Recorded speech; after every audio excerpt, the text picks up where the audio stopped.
The same mistake lọ́yọ́ àtàwọn ọbọ yọ repeat all the time is the same mistake. Seyi Makinde with innocent face. Gbogbo ẹni ọ̀gá jù nínú ìlú yẹn ni wọ́n kọ́kọ́ náwó gan. Ẹ ṣe ìyà fún wèrè tí wèrè bá fẹ́ máa ṣe mọ̀nàmọ́ná láyìíká yín ẹ ṣe ìyà fún wèrè tẹ́ bá ṣe ìyà fún orí ẹ̀ máa set. Yorùbá ni wá entertainment ẹ máa gbọ́ ẹ máa wò ó ẹ subscribe síbẹ̀ ẹ like ẹ comment síbẹ̀ ẹ share ẹ bó bá ṣe ń lọ àwa ò ní jákẹ́tì yóò di sí o. Yorùbá ni wá entertainment ìta gbangba là béwé ajílété.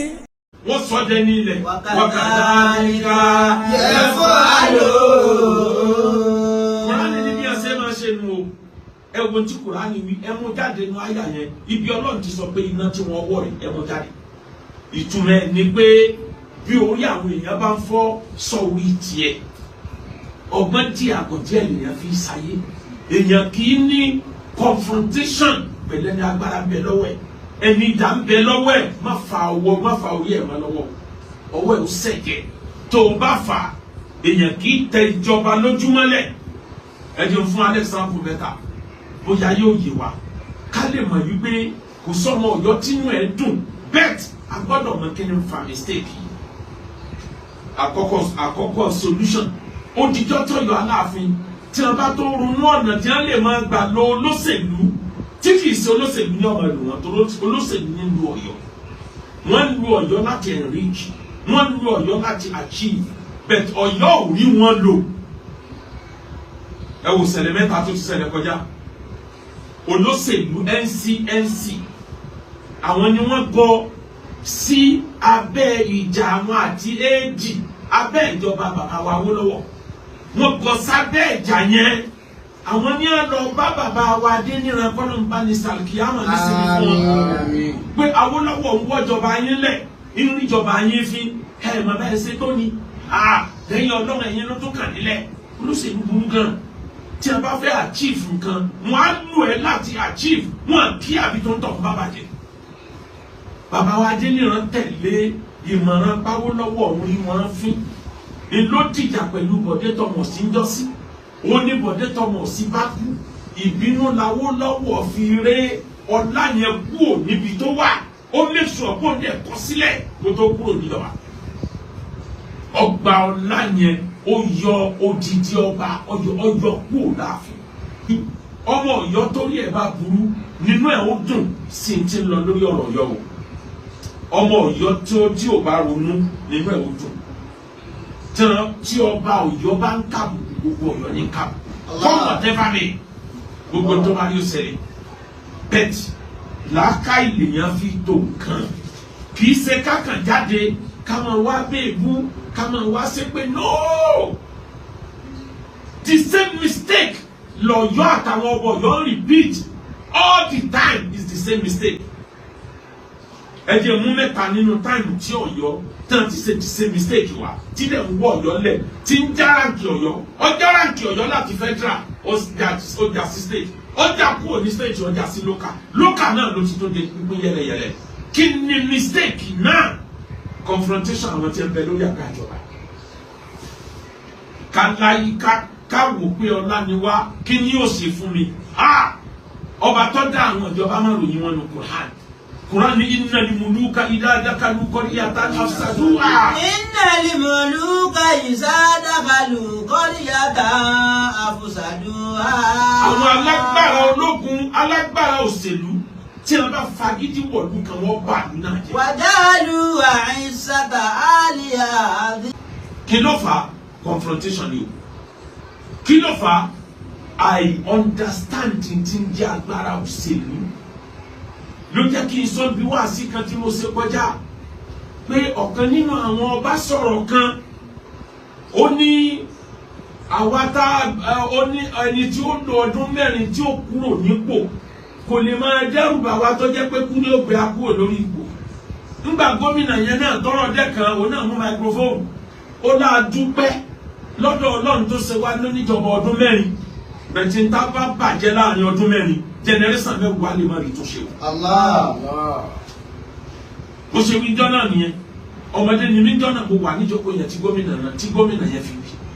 Pé táwọn bá bàjẹ́ láàrin ọdún ní ṣe tún ṣe mọ́ kí ló dé tá à ń repeat the same mistake Awólọ́wọ̀ ọjà ọlá Ọ̀yọ́ ó jà kúrò ní òkè level tó wà ó reduce to certain extent kó tó lọ kó tó wà lọ lásán tó kọ̀ kan lẹ̀ àwọn NCNC tí wọ́n dá wàhálà yẹn sílẹ̀ níjọ́sí ta ló gbúrò orúkọ NCNC nínú fìtínà yẹn wá olóṣèlú ti lò wọ́n àwọn tí achieve nígbà wọ́n dẹ̀ nípa wọn wọlé àsìkò ìpadà ìlú ẹ̀rù kálukú park ẹni wọ́n ti forí ẹ̀ fagbọn olókù bẹ́ẹ̀ bàbá wa yẹn padà sórí ọba tí wọ́n fi jáde láyé bó tiẹ̀ jẹ́ pé mùsùlùmí òdodo ni wọ́n padà sórí ọba kọlọmba ọba kọjá pàdé wọn lọba jẹ torí ẹni tó sin Ọlọ́run tààrà ni wọn ìgbà tó dáyé bàbá wa Adéyẹmí àwọn olóṣèlú kan náà ni wọ́n gọ sábẹ́ bàbá wa Adéyẹmí ní tìtorí wọ́n fẹ́ gba kankan àwọn náà fẹ́ gba post wọ́n fẹ́ gba kankan ló di ló bàbá wa Adéyẹmí ló ṣe wàhálà takala fi wọlé èbò akálà wọlé èbò tán ọ̀tádé àwọn tí wọ́n fẹ́ gba ipò wọ́n padà rí ipò yẹn gba no pátì ní o àmọ́ tí wọ́n dá sílẹ̀ ọ̀tán tó ní àrò akálà ló fà bínú yọ tó bẹ̀rẹ̀ ọ̀rọ̀ ọlọ́jà òun ló ti kọ́kọ́ intent kó máa ṣe akálà fà bínú yọ ó ní wọ́n gbọ́dọ̀ máa rotate ọ̀rọ̀ alága lọ́balọ́ba ni lórí Ọ̀yọ́ Ìbàdàn àti Ògbómọ̀ṣọ́ ọba Adéyẹmí gba kóòtù lọ wọ́n mú kíní ẹ̀dùn wọn jẹ́ kó lọ kò rí ṣe lóòótọ́ àbọ̀ wà lákọsílẹ̀ ẹwà tìgbà tó ti ṣe ẹwà àwọ̀gbà tó rìsọ́ọ̀tì ẹwà adé nísìn kí ló fà á ká fèsì ìjọba pé kò sí tó ṣe ẹwù gba rìsọ́ọ̀tì ẹ̀dẹ́ nísìn rotation wà adé nísìn lẹ́yìn rotation dé ẹwà gbogbo àwọn tí wọn tó ń fi ń joyè lẹ́ni tí ó bá bújọba o gbọ́dọ̀ máa rò ó dáadáa kó o tó lánú sọ̀rọ̀ kí ni tó fà á we are repeating the same mistake. Gomina ti bẹ́ẹ̀ lẹ́nu Ọlọ́run ló mọ tóun náà ó kọ sílẹ̀ nípa àpò yẹn kó náà tó lọ kí ló fà confrontation innal muluka idha dakalu qaryatan afsaduha wa ja'alu a'izzata ahliha adillata wa kadhalika ọlọ́dẹ bá wọn alágbára ìjọba bí wọ́n ṣe é ṣe nìyẹn. wákàtà àlìkà ẹ̀fọ́ àlò.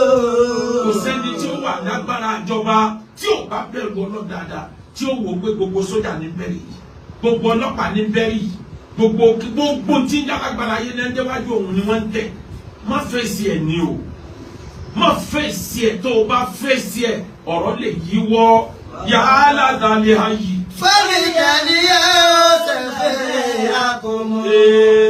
Iná ṣẹ̀fẹ̀ ya ìdá lámúlò ní àmàmọ́rò.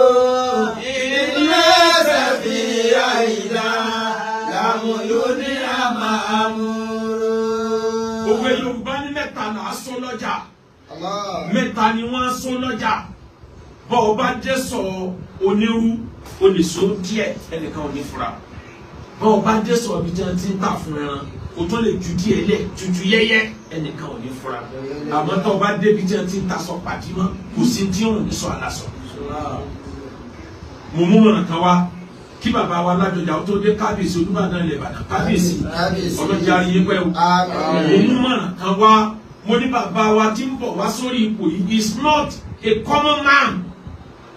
Olúbàdàn tí Olúbàdàn ò tí jẹ́rú ẹ̀rí ni o ẹjẹ́ àfàmọ́ra o ẹjẹ́ àsọ̀rẹ́ o ẹjẹ́ àwàlọ́ o ẹ má jà dúró lórí òfin pé èmi mo wà báyìí o àwa ni kánáwó ọ̀fẹ́ ká tètè tán.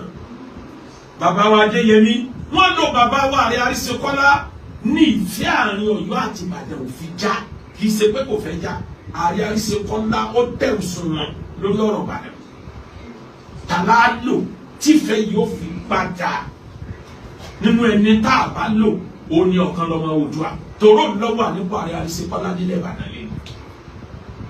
àfi ká lọ wo kí ni ń fà á ọjọ́ wo lolóṣèlú òtó ní máa lu Ọ̀yọ́ Aláàfin mọ́ tó jẹ́ pọ̀ Ọ̀yọ́ Aláàfin ní ọmọ ìlú olóṣèlú ìlú tí a bá ń lo olóṣèlú development ọwọ́ bẹ̀ ẹ̀rí company oríṣiríṣi ọ̀rọ̀ tó sẹ́kù ní ká máa sọ pé a ní kankan lọ́yọ̀ ju ọba lọ ó ṣe jọba nìkan láàrin bí wọ́n kà ṣe tó ọba nìkan kọ́ ni wọ́n ní ẹ jẹ́ kí kọ́mpìnì ọ wà ẹ jẹ́ kó lórí olóṣèlú ọ wà ẹ jẹ́ kí gbogbo nǹkan yìí kó wà well organized development ọwọ́ lù kò sí bẹ́yàn bá jẹ́ ọmọ àlè Ọ̀yọ́ nínú ẹ̀ ó dùn sí nǹkan tí ń lọ yìí o ẹ̀yin olóṣèlú tẹ̀ ń torí pé ẹ fẹ́ achieve tẹ̀ lọ́ọ́ fi orí àwọn ọba Ọ̀yọ́ gbá tí ò yẹ kó gbá bí agbára federal government ṣe tóun ọ̀rọ̀ chieftaincy abẹ́ gómìnà ló wà kò sí lábẹ́ president o àtọ́ kò sí lábẹ́ president bí president bá nídìí nǹkan kan yóò parọ́ wà ní o tá a bá dẹ̀ ń wò pé nígbà gómìnà kan bá lọ tán nǹkan kan ó change gbogbo eléyìí tó ti change kí àwọn gómìnà tòní ó tó dé èwo lárí solution sí èwo ní correction wá lórí ẹ̀ ẹ dárúkọ kan ní gbogbo eléyìí tán ti ṣe lọ tí correction wá lórí ẹ̀ kì í sábà wá ọlọ́sọ̀ kankan nínú Quran láti jẹ́ ká mọ̀ wípé kò sí ní tó bàjẹ́ tọ́lọ́hun ò lè tó ṣe ọlọ́sọ̀ kan Samuel Ọ̀yọ́ Aláàfin àwa ni mo bá sọ̀rọ̀ lẹ́nu ọlá Aláàfin Ọlọ́run má jẹ́ kó bàjẹ́ àwọn ọ̀dọ́wọ́ wa àwọn àdúrà kan bẹ tí ò lè gbà bàbá nídìí àti change àwọn kankan nínú system wọ́n nídìí àti change module of brandi Ọ̀yọ́ náà nídìí àti change àwọn kankan bọ́yọ̀ àti Ìbàdàn ṣe di ọmọ ìyá tó yẹ tá a bá dá ìfẹ́ yẹn padà yóò affect a lot of things bẹ́ẹ̀ mi ṣe jọmọ Ọ̀yọ́ lọ́lọ́run sí mi ní ọmọ ìlú Ìbàdàn gbogbo tí mo jẹ́ lẹ́nu ìlú Ìbàdàn mi ń jẹ́ bẹ́ẹ̀ lọ́n kọ́yọ̀ bàjẹ́ mi ń jẹ́ bẹ́ẹ̀ lọ́n kí ìlú Ìbàdàn bàjẹ́ Ọlọ́run sọ̀tàn Samuel ló rìn ló wá wo ìlú Israel ogun ti jà níyẹn nígbà yẹn ogun jà ìlú Israel mo sọ àní kò sí bí alákatakí tí ó wọ̀ ìgbẹ̀yìn rẹ̀ ìjà ogun bá jà ìlú Israel Samuel wà kọjá lọ lọ́ba wọ̀ ọ̀kan ló bá yọ ní yéé àní yóò yí lọ́wọ́ adi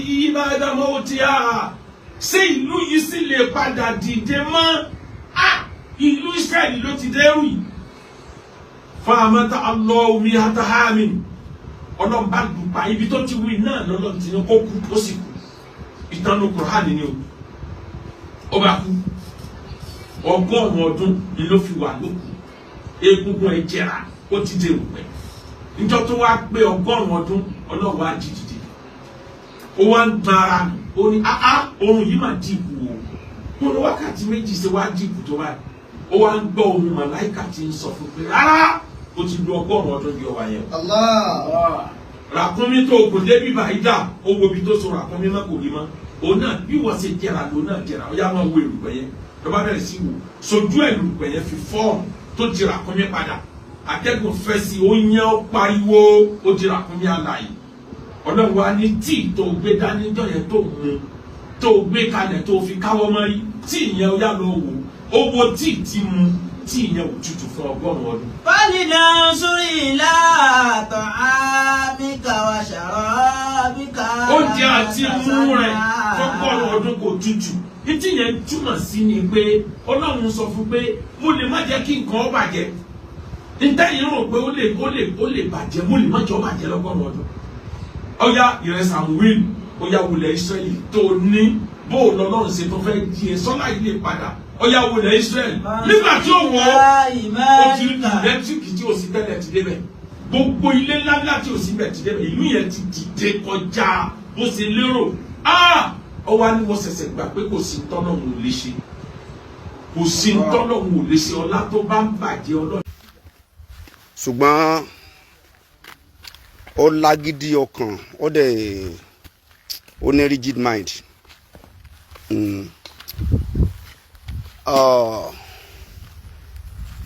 Ó yẹ kí n ti sọ̀rọ̀ lórí àwọn ọmọ tí wọ́n jí kó ní Ọ̀yọ́ state láti bí ọlọ́jọ́ mélòó kan ṣùgbọ́n àwọn ibo ni ọ̀rọ̀ náà fẹ́ wú sí àti pé báwo ni Ọ̀yọ́ state insecurity ṣe fẹ́ lọ.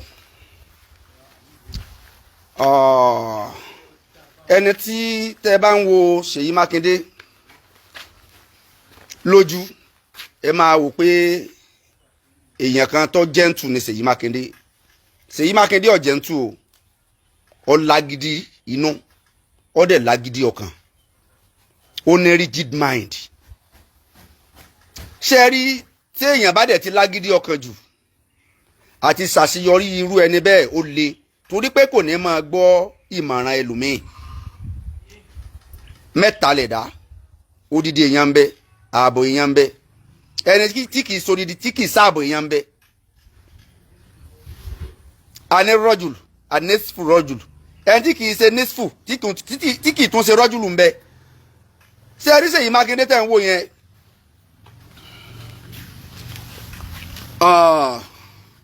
àwọn èèyàn méjì ni mo fẹ́ sọ̀rọ̀ wọn nírọ̀lẹ́ yìí tó jẹ́ pé mi lérò pé wọ́n fẹ́ràn ilẹ̀ Yorùbá. àwọn èèyàn méjì ni mo fẹ́ sọ̀rọ̀ lórí wọn Seyi Makinde àti Ìbà Gani Adams. àwọn méjèèjì mo fẹ́ sọ̀rọ̀ nípa wọn but Seyi Makinde ni number 1 torí pé a gbọ́dọ̀ fi ìyàn jóyè àwòdì kọ́mọ lè gbádìyẹ. kí ló jóyè fún? nígbà tó ọmọ pé ò lè gbádìyẹ kí ni tó jóyè lé lórí? tá a bá dẹ̀ ní ká fi wèrè lẹ̀ kó sí òkú ìyá rẹ̀ bó bá ṣe fẹ́ ó lè sún jẹ o wèrè máa sún jẹ o á sun òkú ìyá rẹ̀ jẹ o ó lè jù sínú odò ó lè jù sínú odò ó lè jù sígbó. ṣùgbọ́n àwọn tí bá ń bẹ láyìíká wèrè yẹn àwọn yẹn ni wọ́n mú ẹgbá ẹ ṣe ìyà fún wèrè yẹn tẹ́ bá ṣe ìyà fún wèrè orí ẹ̀ máa set. àwọn kan tiẹ̀ believe pé mo wà controversial truly mo lè wà controversial because I'm an activist. Àfáà ni mi the one and only àfáà that is bearing comrade behind his name.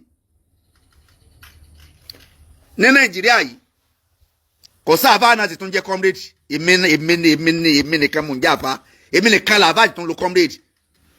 I happen to be the comrade àfáà comrade Abdulhakimi Amafe Oladogba because I'm an activist.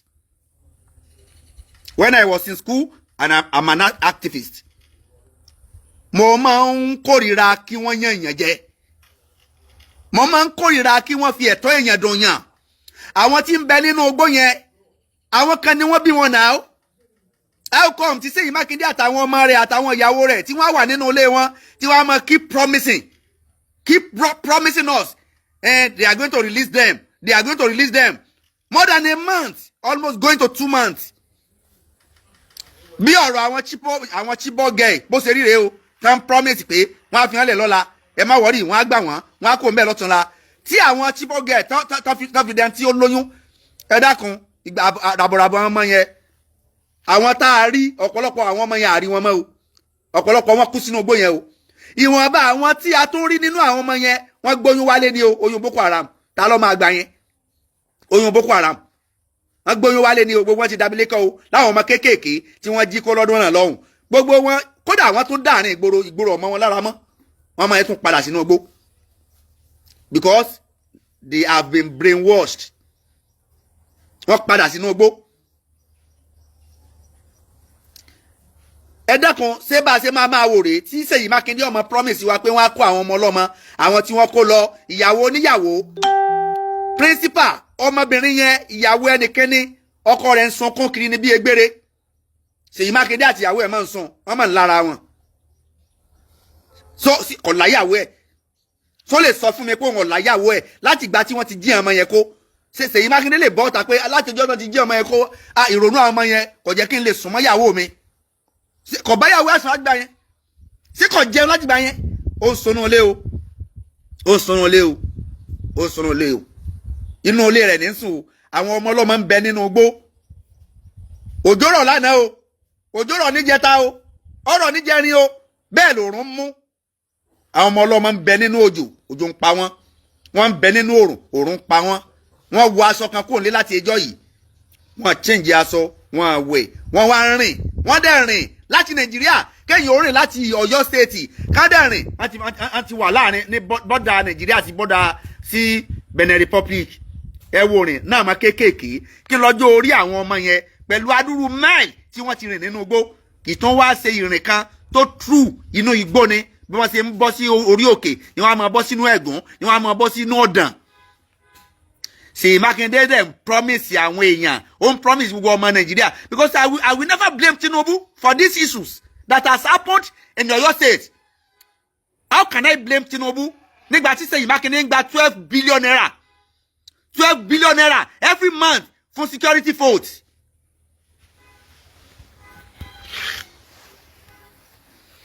Seyi Makinde ń gba 12 billion naira monthly for security votes. 84 billion annually. 84 billion annually. Kí ni wọ́n fi ń ṣe? Kí ni wọ́n fi ń ṣe? 12 billion naira ní Seyi Makinde ń gbà monthly fún security pé ààbò ìlú o àtẹ̀mí àwọn èèyàn tí ń bẹ lábẹ́ mi tí mo ṣe governor lé lórí. Where is that particular security? Láti ibi olóṣù kan àbọ̀ tí wọ́n ti kó àwọn ọmọ ọlọ́mọ, where is the security? Reason yẹn tí wọ́n fi ń blame Seyi Makinde. Seyi Makinde tó wá ṣe one particular thing tó jẹ́ kí n tún lè máa blame ẹ̀. Ó tún wá fẹ́ máa fi àwọn kíní, ó tún fẹ́ máa fi ọ̀rọ̀ ààbò àwọn ọmọ yẹn, ó tún fẹ́ máa fi ṣòṣèlú kí lọ́kàn. Ìwọ gọ́vùnà tó fẹ́ ṣàṣeyọrí tó tún wá rá àwọn kan tó fẹ́ kún ọ lọ́wọ́. Ó tún wá ń bá wọn yẹn jà.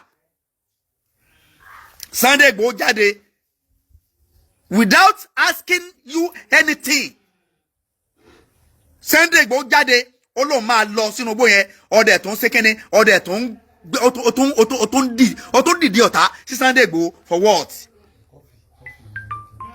Kíni reason tí Seyi Makinde ò lè fi tó irrespective of any security, gbogbo security tí tani ma summon gbogbo tí ma ṣe security summit within that period kí ló mú ó lè ṣe security summit gbogbo ẹ̀yin security tẹ́ wà ní Ọ̀yọ́ state Àgbẹ̀kọ̀yà lọ́jẹ́ ni OPC lọ́jẹ́ ni Ìrù Ẹkùn lọ́jẹ́ ni nya gbogbo yẹn ẹjẹ́ pàdé níbi báyìí ẹjẹ́ ṣe meeting bó la ṣe ṣiṣẹ́ papọ̀ táàbì gba àwọn ọmọ ìjáde bó la ṣe ṣiṣẹ́ papọ̀ yẹn máa gba àwọn ọmọ ìjáde olóyè tó wá ọwọ́ àti torí olóyè allegedly torí olóyè ni wọ́n fi declare curfew. Today is 50 days. 50 days. Èlé ló pé 50 days. Tí àwọn ọmọ ọlọ́mọ ti wà nínú igbó. Ìwọ kan wà nílé ìjọba oúnjẹ tó wù ọ́. Òun báyàwó rẹ̀ sùn nígbà tó wù ẹ́. Àwọn ọmọ rẹ̀ ń jẹun tó wù wọ́n. Àwọn kan bẹ nínú igbó láwọn ọmọ ọlọ́mọ ọmọ aláìlẹ́nìkan. Ọmọ aláìlẹ́nìkan. Ó sì ń gba security vote 12 billion naira monthly. Lórí pé wà secure life and property of the citizen tí ń bẹ lábẹ́ rẹ̀.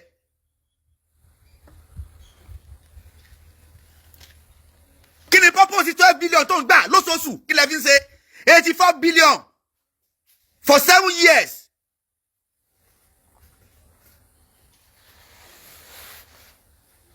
$84 billion for 7 years. 84 billion for 7 years. 12 billion.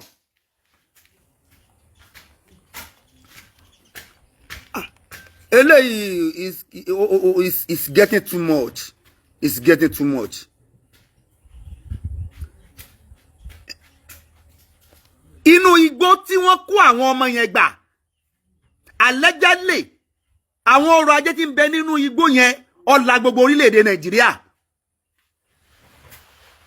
Gold ń bẹ ńbẹ̀, lithium ń bẹ ńbẹ̀, diamond ń bẹ ńbẹ̀. Ọrọ̀ ajé tí ń bẹ nínú igbó yẹn ó la orílẹ̀-èdè Nàìjíríà ká tó má sọ gbogbo ìpínlẹ̀ Ọ̀yọ́ nìkan. Gbogbo ọrọ̀ ajé tí wọ́n náà ń wà tọ́mọ Fúlàní rándanrandan kan ń sẹnu yọ́bọ̀yọ̀bọ̀ pé àwọn wà ní Bọ̀ní níbi tí tọ́lọ́lóyè gbọ́dọ̀ olóyè Sunday Igboho gbọ́dọ̀ wà bẹ̀. Ọrọ̀ ajé tí wọ́n ń wà níbẹ̀ yẹn sí gbogbo àwọn alọ́balọ́ba tí ń bẹ lágbègbè yẹn including the governor of that state tí wọ́n láwọn ọmọ sí.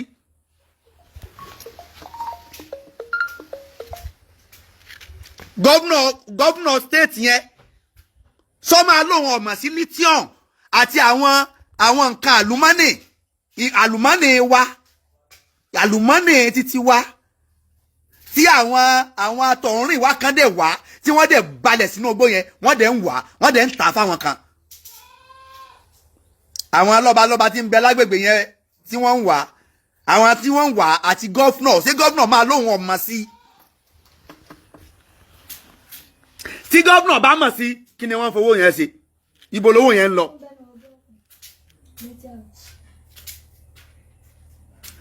àwọn ọmọ tí wọ́n jí kó is just a distractions.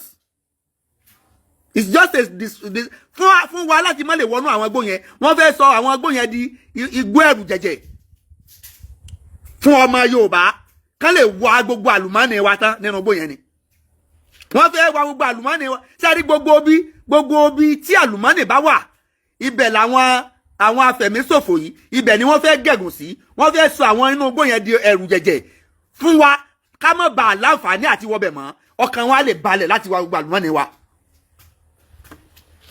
Mọye tí wọ́n ń ta lithium ni báàgì kékeré kan mọye tí wọ́n ń ta ni billions of naira ni billions of naira. ọ̀rọ̀ lithium yìí mo ti gbọ́ ti pẹ́ wàláì yóò ti tó 5 years tí mo ti ń gbọ́ nípa lithium ṣùgbọ́n nọ́ọ̀tì la gbọ́ lèmi gbọ́ pé ó wà ibi tí àwọn Boko Haram ti inú ogbó Sambisa ni mo gbọ́ pé lithium yẹn wà àṣẹ ń bẹ nílẹ̀ tiwa ń bì náà àṣẹ lithium ń bẹ lọ́yọ̀ state àṣẹ lithium ń bẹ lọ́yọ̀ state so definitely gbogbo àwọn governors tí wọ́n ti ṣe lọ́yọ̀ state wọ́n gbọ́dọ̀ mọ̀ pé lithium bẹ́ẹ̀ wọ́n ń jí wa nínú àwọn wọ́n ti ń jí lithium yẹn wà tipẹ́ ṣùgbọ́n for a trustworthy governor tó fẹ́ ṣe tàráàlú ọrọ̀ ajé gbogbo èèyàn kí ló dé tẹ̀lé ìlú fún lù kò sẹ́ni tó béèrè pé kẹwàá máa fóun lówó ṣùgbọ́n ẹ tó lu ṣe ẹ jẹ́ kí security ó wà ẹ jẹ́ kí inú ó wà ẹ jẹ́ kómi ó wà ẹ jẹ́ kọ́nà ó dá wọ́n wá tún jí àwọn ọmọ kó lọ lákàtà rẹ̀ Ìgbòho tún wá fẹ́ wọnú igbó lọ rescue láì béèrè anything lọ́wọ́ rẹ̀ láì béèrè anything ó dẹ̀ tún mú Ìgbòho lọ́tà ó tún mú Ìgbòho lọ́tà ń declare curfew. If not for the federal government backup, Igboho ní ṣẹ̀ṣẹ̀ náà. Federal government backup tó lóye Sunday Igboho rí tó ní ńlọ́jọ́ máa rí àwọn ìwọ̀n bá ṣẹ́ tí ń ṣe yẹn ńlọ́jọ́ máa rí ṣe. Bí federal government ṣe fún Sunday Igboho ní backup tó bá jẹ́ pé Seyi Makinde náà fún ní backup ni. Iṣẹ́ yẹn ó ti dunlẹ̀ jù báyẹn lọ. Wọ́n á ti rí àwọn ọmọ yẹn gbà. Tí gbogbo wọn support ara wọn. Ẹ wá rí Sunday Igboho gẹ́gẹ́ bí threat, ẹni gẹ́gẹ́ bí ọ̀tá. Ẹ̀yin gan lọ̀tá ilẹ̀ Yorùbá ẹ̀yin gangan tẹ́ ẹ̀ ṣe tán láti fọwọ́sowọ́papọ̀ pẹ̀lú Mọ́jàsọ́lá olóyè Sunday Igboho ẹ̀yin gan lọ̀tá ilẹ̀ Yorùbá ẹ̀yin gan lọ̀tá ilẹ̀ Yorùbá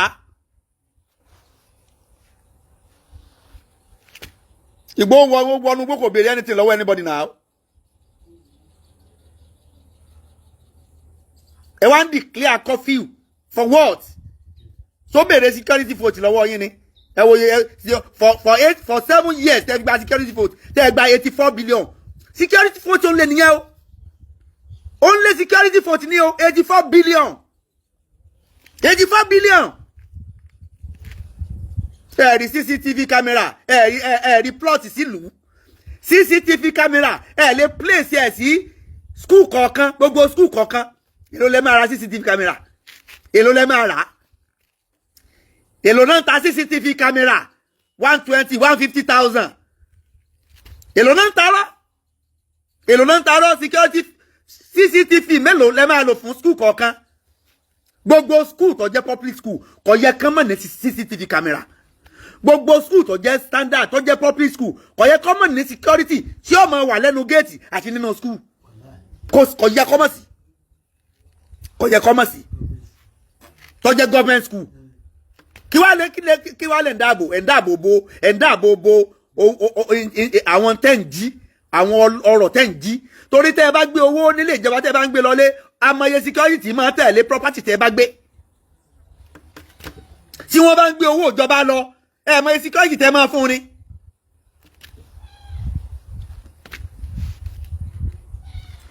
owó ẹ prefer kẹ́ fún owó ní security ju ẹ̀mí yẹn lọ. Sunday Igboho fẹ́ ẹ tó ń declare curfew just because kí Sunday Igboho ọmọ bàrí sẹ́sẹ́ for what purpose?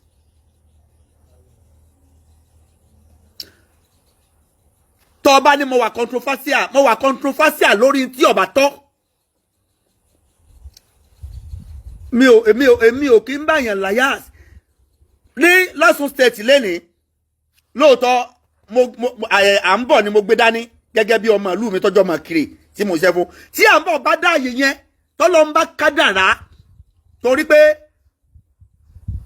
anasu musababu Allahu mukadaru ọ̀yàn ni ó ṣe sábà bí nǹkan ọlọ́run ti parí ètò tó bá wọ ọlọ́run nínú àánú ọlọ́run à ń bọ̀ ló wù àkọ́ wọlé tó bá wọ ọlọ́run yóò jà ń bọ̀ wọlé tó bá dẹ̀ wù ọlọ́run tó bá ní démọ́lá náà lọ wọlé kò sí tá a fẹ́ ṣe.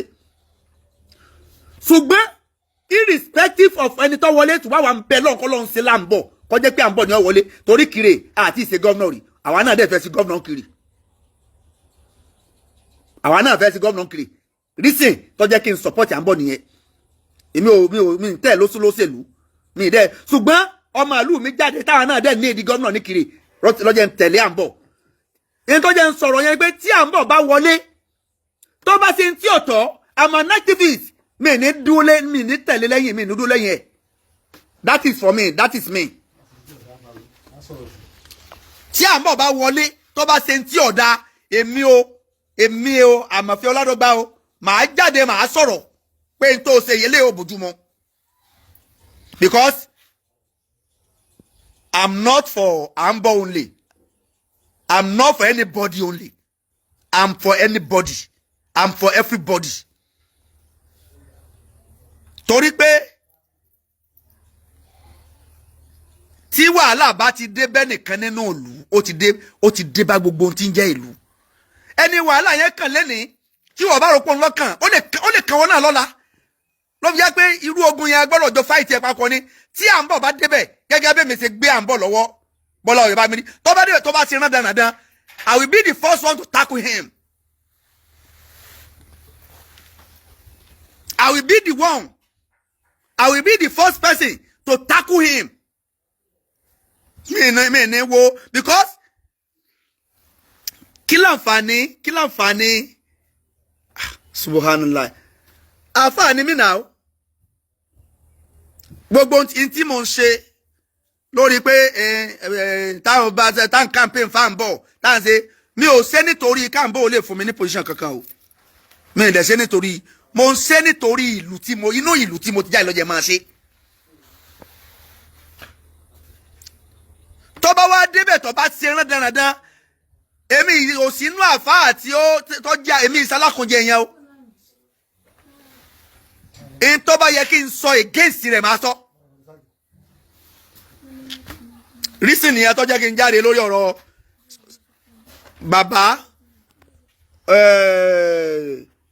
bàbá tí Seyi Makinde kí Seyi Makinde kọ́ tètè wá nǹkan ṣe sọ̀rọ̀ yìí o kọ́rọ̀ ọmọ yìí ó má dàbí ọ̀rọ̀ àwọn chibogẹ́ yìí o ọ̀rọ̀ wọn ọ̀gbọ́n ọ̀rọ̀ àbí chibogẹ́ yìí tí wọ́n kó wọn lọ táwọn aláṣẹ bẹ̀rẹ̀ sí ní promise wa á gbà wọ́n jáde títí táwọn ọmọ yẹn fi rá síbẹ̀ àgbọ̀n kankan nípa àwọn ọmọ o àwọn kọ̀ọ̀kan nù wọn náà gbà jáde o àwọn kan nù wọn àtọkọ̀ ọ̀kan tó dẹ̀ gbà jáde àwọn ọmọbìnrin yẹn á ti lóyún láwọn ọmọ táwọn ti dìsọ àjàmà kéékèèké táwọn ọmọkùnrin tá fi jí wọn kó.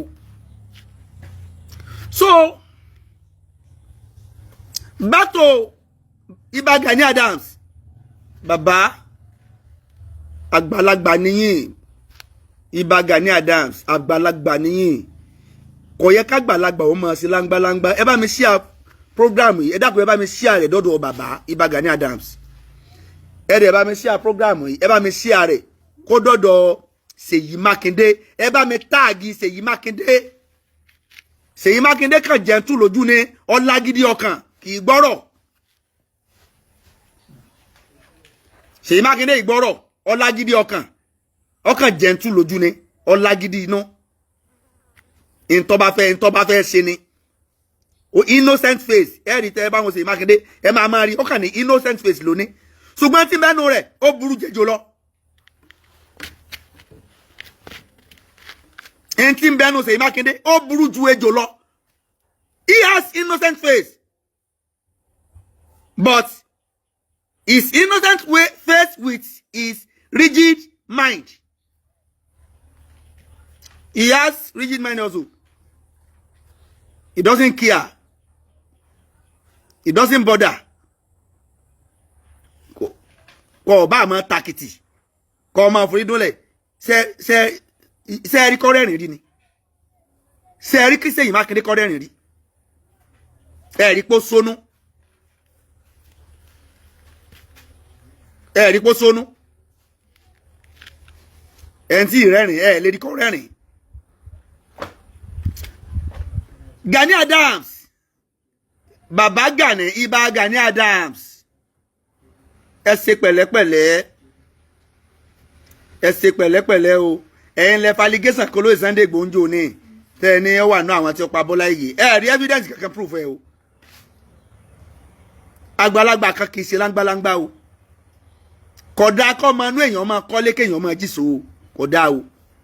Kódà ko ma nú èyàn ma kọ́lé kéyàn ma jíso. Aburú ni. Ó burú. Ó burú. Karo sọ modi. Karo di ma sọ kidi ọmọ ti gbófo ni o. Ti tèmi ni o. Iba Gani Adams. Oyè tẹ́ jẹ́ oyè ilẹ̀ Yorùbá ni o. Inú wa dẹ̀ dùn. Torí ẹ̀yin náà ti ṣe dáadáa ṣáájú nílẹ̀ Yorùbá. Tó bá wá rẹ̀ báyìí, a lè blame yín. Ṣùgbọ́n ẹni tó náà ṣe fẹ́ bẹ̀rẹ̀ sí ní gbìyànjú lórí ilẹ̀ Yorùbá, ẹ má dá lọ́wọ́ kọ́. Àwọn ajá yín tí ń gbó káàkiri, ẹ pè wọ́n wọlé, ẹ fún wọn lóúnjẹ. Tájá bá ń gbó ibi nípa, ẹ fún àwọn ajá yín lóúnjẹ. Ẹ má jẹ́ káwọn ajá yín ó sọ yín lẹ́nu. Ṣé ẹ mọ̀ pé tí wọ́n bá ti na ajá mọ́ alájá lára, alájá náà ń lo náà yẹn. Iba Gani Adams, ẹ má jẹ́ kí àwọn ajá yín ó sọ yín lẹ́nu. Àwọn ajá yín tí ń gbó káàkiri ilẹ̀ Yorùbá yìí, ẹ mú wọn so. Ẹ mú wọn so. Ẹ mú àwọn ajá yín so. Ẹ̀yin ni mo bá lọ́rọ̀. Torí pé àwọn ajá yín yìí yóò máa mú àbùkù kàn yín. Àwọn ajá yín yìí, èyí tó ti darúgbó ń bẹnu ajá yín tí ó máa pa àgbàlagbà lóhun, àgbàlagbà àyà, àgbà kan. Ọ̀dọ́ ajá ó ń bẹ nínú àwọn ajá yín yìí. Ọmọ kékeré ajá ń bẹ nínú àwọn ajá yín yìí. Táwọn ọmọ kéékèèké ajá bá ti ń ṣe bí ọ̀dọ́ ajá, tá ń ṣe bí ọmọ kéékèèké. Ṣé mọ̀ pé ọmọ kékeré ajá yóò fẹ́ practice bá ṣe ń bùyàn jẹ. Ẹni tí bá ń bẹ ládùúgbò tó bá gbọ́n, yóò fọ́n kùmọ̀ lórí ni, yóò kú dànù ni. Èwo làgbàlagbà ajá tó ti darúgbó, arúgbó ọjọ́. Tó náà tó ń gbó. Tó ń gbó. Baba Gani Adams, ẹ mú àwọn ajá yẹn so. Mímú so àwọn ajá yẹn ni ò ní jẹ́ káwọn èèyàn máa kẹ̀yìn lábùkù. Torí pé àwọn èèyàn sọ wọ́n ní lára ń bẹ lára yín pé lára olè ṣùgbọ́n mi sọ mo ní rọ́ ni. Mo ní bàbá ò mọ bí ó ṣe control àwọn ajá wọn ni. Bàbá ẹ control àwọn ajá yín. Torí èèyàn dáadáa la mọ̀ sí láṣìlẹ̀. Ẹ̀yin náà dẹ̀ ẹ dẹ̀ gbìyànjú. Ibi èèyàn kan bá dẹ̀ gbé ìgbìyànjú rẹ̀ dé. Tẹ́lómìn náà bá ṣe tán láti bẹ̀rẹ̀ ṣe ń bẹ̀. Ò nídìí àti bínú ẹ̀. Ká fi ọwọ́ wẹwọ́ òun lọ́wọ́ fi mọ́. Bàbá ẹ fi ọwọ́ wẹwọ́ pẹ̀lú olóyè Sunday Igboho. Ẹ má jẹ́ kí àwọn ajá yín, ẹ má jẹ́ kí wọ́n sọ yín lẹ́nu. Ẹ má jẹ́ kí àwọn ajá yín ó sọ yín lẹ́nu. Àwọn èèyàn ti rí gẹ́gẹ́ bí alábọ̀dé ẹ̀yin àti Seyi Makinde. Èmi tí ń fojú wo Seyi Makinde gẹ́gẹ́ bí alábọ̀dé. Torí tí kì í bá alábọ̀dé nílẹ̀ Yorùbá, kí ni rísìn tí òfin ní jẹ́ kí Sunday Igboho wọnú igbó? Kí ni rísìn tí òfin lè pe ìpàdé gbogbo àwọn security àti local security ni àti àwọn advance one ni àwọn major security àti local one kó pè wọ́n mọ́ra pé gbogbo yín ẹ ṣiṣẹ́ papọ̀ ẹ wọnú igbó. Èmi tí ní ṣe mo ti ní gẹ́gẹ́ bí alábọ̀dé. Gẹ́gẹ́ bá a ṣe rí àwọn àfáà kan náà nílẹ̀ Yorùbá bí alábọ̀dé láwọn àfáà tán àbáwọn àfáà wà nílẹ̀ Yorùbá sí tán lọ bá àwọn nọ́tánà sí. Àwọn nọ́tánà ń lọ bá sọ́tánù sí sọ́tánù of Sokoto. Ṣé ilẹ̀ Yorùbá jẹ́ ilẹ̀ Sokoto? Ṣé sọ́tánù Sokoto ni wọ́n máa pàṣẹ fún ilẹ̀ Yorùbá? Ìjẹ́ tí mò ń bá àwọn àfáà kan jà sí nìyẹn. Ṣé sọ́tánù Sokoto ni wọ́n máa pàṣẹ fún ilẹ̀ Yorùbá? Àwọn afẹ́ gbé sọ́tánù Sokoto wọ́n fẹ́ gbé láwa mùsùlùmí ilẹ̀ Yorùbá lórí. Kọjá pé àwọn tó jí àfáà wà nílẹ̀ Yorùbá kó jẹ́ pé fatia nìkan náà mọ̀ ká máa darí wa pẹ̀lú fatia yẹn. Who is Sultan of Sokoto? Sultan of Sokoto yóò máa ṣe olórí lórí àwọn èèyàn rẹ̀ nílẹ̀ Sokoto àti nọ́ọ̀tì kì í ṣe ilẹ̀ Yorùbá. Ìṣẹ̀lẹ̀ Yorùbá ló ti máa decide fún wa. Ó là ń bá mufti kan là ń bá wí tó níbẹ̀ lẹ́nu wọn á sì dúpẹ́. Òun náà máa against olóyè Sunday Igboho ni nígbà tó rí pé gbogbo àwọn èèyàn fẹ́ padà lẹ́yìn òun náà lọ bẹ̀rẹ̀ sí ní fún Igboho mọ̀ràn. Tó bá jẹ́ pé bí ṣe ń fún Igboho nímọ̀ràn yẹn tó bá jẹ́ pé bẹ́ẹ̀ ni ṣe tẹ́lẹ̀ ni ṣé ó máa gbà sọ lẹ́nu sáyé máa sọ lẹ́nu sáà máa rí gẹ́gẹ́ bí ọ̀tá fúnlẹ̀ Yorùbá. So níjó ní ó fún olóyè Sunday Igboho nímọ̀ràn and I commend him. So he has done well. Ó ṣe dáadáa lórí pé ó ìmọ̀ràn tó fún olóyè Sunday Igboho yẹn ó ṣe dáadáa. Bó ṣe yẹ kó máa ṣe tẹ́lẹ̀ nìyẹn. Kì í ṣe pé kó máa condemn nítorí olóyè bá ń ṣe. Ní táwọn kan tó yẹ káwọn kò ṣe tán ṣe olóyè wá ń ṣe ẹ̀tún wá máa condemn rẹ̀. Ẹ̀tún máa condemn olóyè. So Ìbà Gani Adams ẹ ṣe pẹ̀lẹ́pẹ̀lẹ́ ẹ mú àwọn ajá yín so tó bá jẹ́ pé yín lẹ rán wọn ẹ fẹ́ bà tí wọn jẹ́ ni o torí pé iṣẹ́ tẹ́ ẹ rán wọn iṣẹ́ tí ò tọ́ fún ọmọlúàbí láti rán wọn ọlọ́mọ lẹ rán wọn. Ìbà Gani Adams ẹ bá mi share program yìí kí ẹ bá mi tag Ìbà Gani Adams kán lè rí ẹ dákun ẹ bá mi tag Seyi Makinde kán lè rí. Tó bá wá jẹ́ pé kì í sẹ́yìn lẹ́rán wọn àwọn ni wọ́n ṣẹ́ jẹ́ náà da iṣẹ́ ara wọn jẹ́ àìmọ́sẹ́ kọ̀ orógùn ní máa jẹ́ kórógùn torí bomi gbóná torógùn bá dẹ̀ torí bomi gbóná kéde ó ṣe nǹkan ó ṣe o.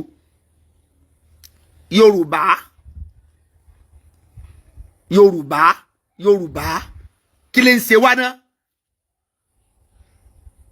ṣe wá ná tá a lè tọ̀ sójú kan tá a lè fọwọ́sowọ́ papọ̀. Ìgbòho òdùn pò ń fẹ́ dọ̀gá o ṣùgbọ́n tí ń dùn ò ní pé bó lórúkọ tó náà ó sì ṣẹ́kù nílẹ̀ Yorùbá kì í ṣe tọ̀gá èèyàn lè má jọ̀gá torúkọ rẹ̀ ó dẹ̀ ṣẹ́kù èèyàn lè má jẹ ọ̀gá ṣùgbọ́n pẹ̀lú ipa takotako tó bá kó la yóò fi máa rántí rẹ̀. Ìbà Gani Adams àwọn ọmọ yín ò ṣe dáadáa o ẹ̀dẹ̀ ń rí wọn ẹ̀dẹ̀ lè kọ́ṣàn wọn wọ́n á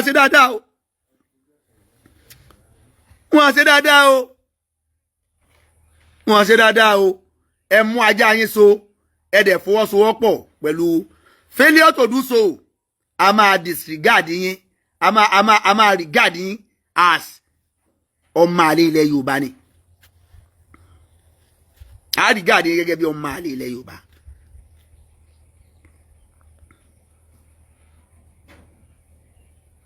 Ilẹ̀ Yorùbá tá a wà yìí àwọn bàbá kan ni wọ́n kọ́kọ́ lò ó àwọn bàbá kan ni wọ́n kọ́kọ́ kọjá níbẹ̀ ogun tó jára wájú kò yẹ kó jẹ ọmọ ẹ̀yìn àgbà tó jèsì kòtò ó fi kọ́ ará yòókù lọ́gbọ́n ni àwọn ará yòókù yẹn tán náà bá wá padà jèsì kòtò orí wọn ò pé nìyẹn ẹni tí ń lọ wájú ó jìn sí kòtò ìwọ tó wá ń bọ̀ lẹ́yìn tó wá jìn sí ó jìn sí dáàdì same kòtò orí ẹ̀ ò pé nìyẹn.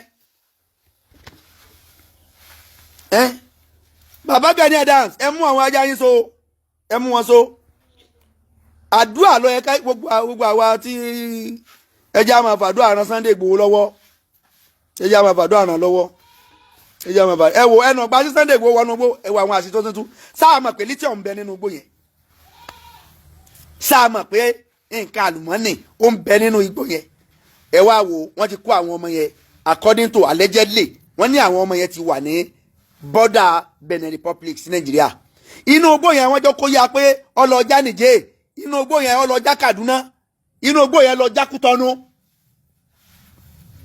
ọlọ́jà Kútọ́nù ẹ dẹ̀ promise ẹ máa gbà wọn ọmọ ọlọ́mọ lẹ̀ ẹ máa gbà wọn lẹ̀ ẹ máa gbà wọn lẹ̀ more than 50 days ọmọ ọlọ́mọ ń bẹnu igbó Seyi Makinde òun sùn pẹ̀lú ìyàwó rẹ̀ òun bá ìyàwó ẹ̀ sùn o àwọn obìnrin tí ń bẹ ń bẹ ìyàwó rẹ̀ náà obìnrin ni ẹjọ́ ń bára yín sùn àwọn ọmọ ọlọ́mọ tó ń bẹ nínú igbó àwọn ìyàwó tí ń bẹ ń bẹ ń lọ́kọ́ ń gbòòrò àwọn ìyàwó wọ́n di ìyàwó Boko Haram torí tí Boko Haram tí bandit báyìí jí obìnrin gbé ó ti di ìyàwó bandit àwọn bàtàn kò tó dé àní ó sì ń bẹ láwọn tán bá mọ̀ lù sùn náà bàbá obìnrin bá sùn káwọn ajẹjà rí àǹfààní obìnrin bandit ò ní jí obìnrin gbé kọ́mọ bá sùn lẹ́yìn ìgbà tí wọ́n bá lù wọ́n bíi kẹ́kú wọ́n á lù wọ́n bí ẹni tí ò léèyàn lẹ́yìn ìgbà yẹn wọ́n á tún bá wọn sùn wọ́n á bá wọn sùn ṣerú situation yẹn ló yẹ ká fi kéèyàn máa fi falẹ̀ ṣerú situation yẹn ló yẹ ká máa fi ṣòṣèlú reason yẹn I can never blame Tinubu for this issue torí ó ń fún ní security fault àlẹ́ di ẹ̀bí yẹn di Tinubu has no any fault on this issue ó ń fún ní security fault 12 billion every month.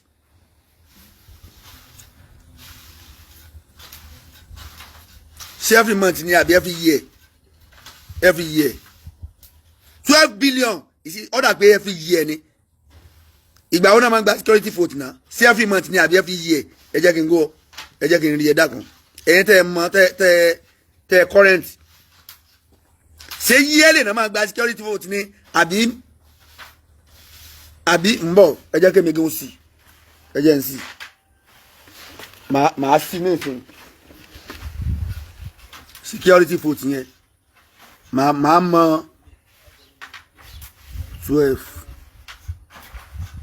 12 times yes yearly ni every year ẹ̀ ń gba security 12 billion every year yearly ni every year ni 12 billion every year for security fault 12 billion 12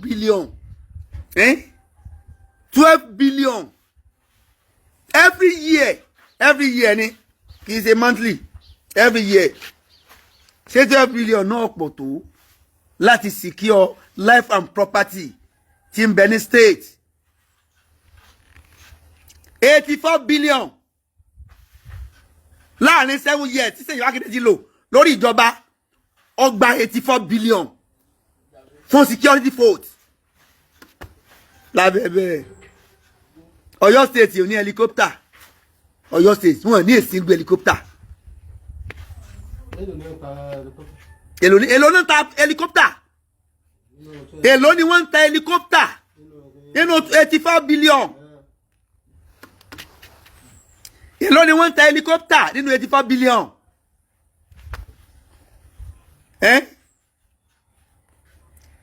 1 billion monthly yes every month wọ́n gba 1 billion for security fault 1 billion yẹn for yes bẹ́ẹ̀ ni for 12 months ó jẹ́ 12 billion ni wọ́n gbà 12 billion ni wọ́n gbà lóṣù kan àbí ni wọ́n gbà ní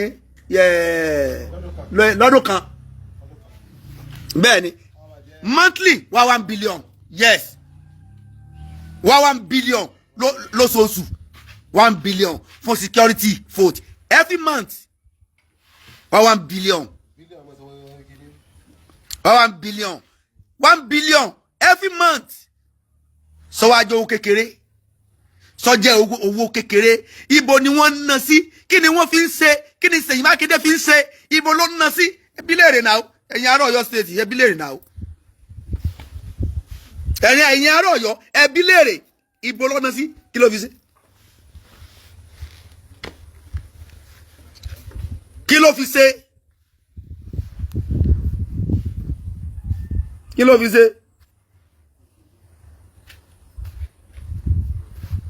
so àkànlé dúró pẹ́ lọ́wọ́ dá kí lọ́wọ́ dá kí lọ́wọ́ fẹ́ dá ìmúra ẹni lẹ́gbẹ̀ẹ́ ní ká sọ pé Ọlọ́run ọ̀dà ẹja fáwọn lọ́lọ́run lọ́wọ́ are you crazy fata ni lọ́lọ́run lọ́wọ́ èèyàn sí Ọlọ́run fà lọ́lọ́run ó kọ́kọ́ kó sún wọn kọ́kọ́ fìyà jẹ ná kọ́lọ́run tó máa bọ́ fìyà jẹ Ọlọ́run mọ̀ta tọ́ ọba téèyàn bá sẹ̀mí máa kọ́ lù bí kókú kí n tó fà lọ́lọ́run lọ́wọ́ Ọlọ́run fọ Ọlọ́run mọ̀ta kí ló ń ṣe tó o bá lọ́ọ́ fa èèyàn kan lọ́lọ́run lọ́wọ́ wàá máa jẹ ìyà àjẹgbé kọ́kọ́ dá sẹ̀ríà fún láyé.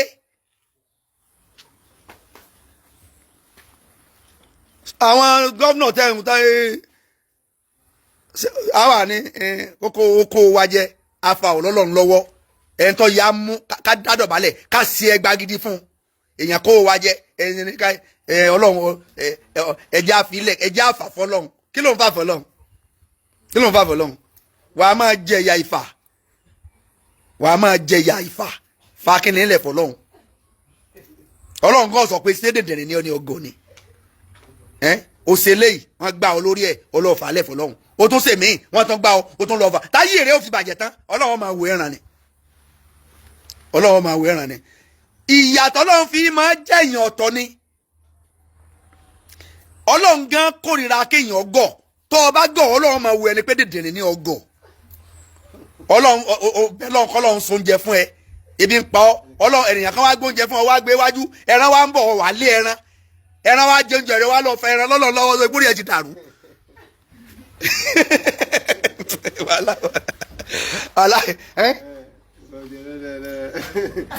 ẹrù òtí ẹ̀ tó já mọ́ wájú èèyàn kan tó wá ń bọ̀ ọ wá gbóúnjẹ yẹn ọ wá ń gbé lọ ọ wá ní èèyàn kan ló sì gbé fún ẹ̀yìn tó wá gbé mọ fàyìn lọ́lọ́run lọ́wọ́ o ò lè wá òkò tó o bá lè dámú kó o wá òkò gidi kó o sọ́ọ̀lù lágbárí wà ní mọ fàyìn lọ́lọ́run lọ́wọ́ ebi yẹn ọ pa ọ ebi máa pa ọ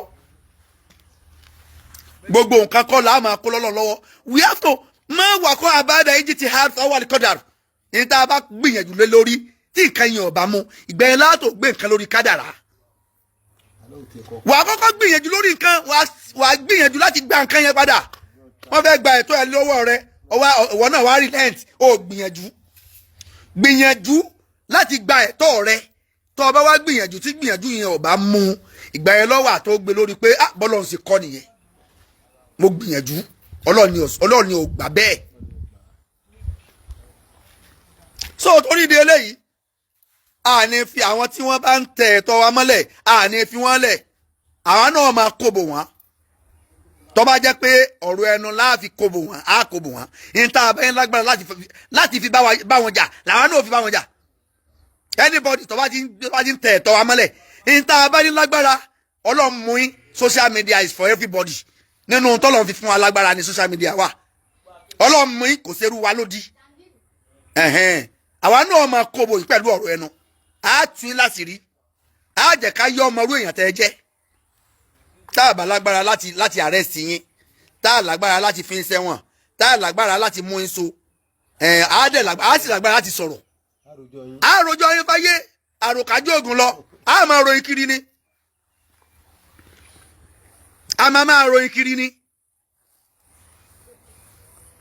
a máa ròyìn kiri ni